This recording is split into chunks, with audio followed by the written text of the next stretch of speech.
আমার উজান, আজ অসময়ে তোমায় লিখতে বসলাম।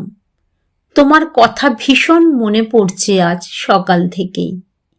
অনেক চেষ্টা করলাম জানো তোমাকে মনে না করার জন্য। পাশের বাড়ির মাসিমার সাথে অকারণ গল্প করলাম প্রায় আধ ঘন্টা। তারপর কাজের দিদির সাথে আরো 15 মিনিট। কোনো কাজ হলো না, তুমি সেই গেঁথেই রইলে আমার বুকের ভেতর। মনের ওপর বিরক্ত হয়ে উঠে পড়লাম।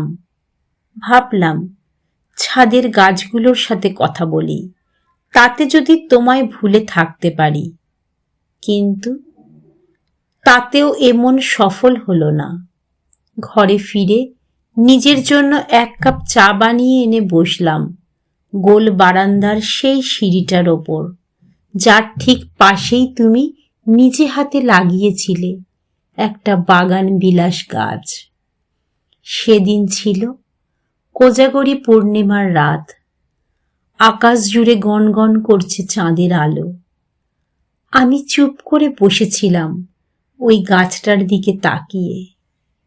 তুমি আমার পাশে এসে বললে, কি দেখছো বিলাস?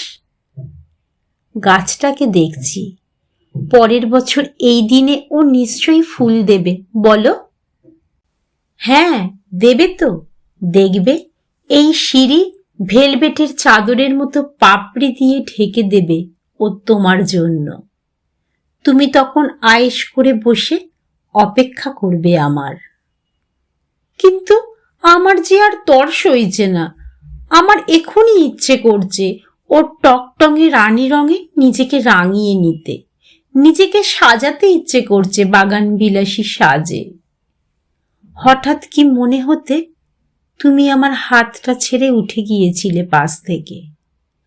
আমি এতটাই মগ্ন ছিলাম নিজেতে যে বুঝতেই পারিনি তুমি কখন এসে আবার আমার পিছনে দাঁড়িয়েছিলে চুপটি করে। তারপর জড়িয়ে নিয়েছিলে আমায় বাগান বিলাসী শাড়িতে। চাঁদ পোড়া জোছনায় টকটকে বিলাসী রং মেখে তোমার বাহু বেষ্টনীতে আমি বিভোর হয়েছিলাম অনেকটা সময়। ঘর থেকে ভেসে আসছিল বেহাগের সুর।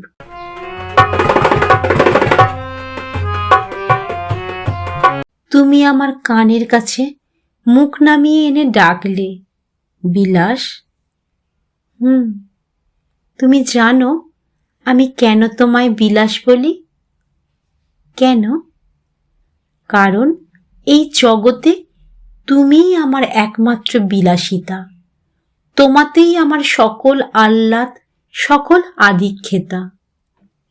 আমি চোখ তুলে তাকাতেই তুমি ডুবে গেছিলে আমাতে।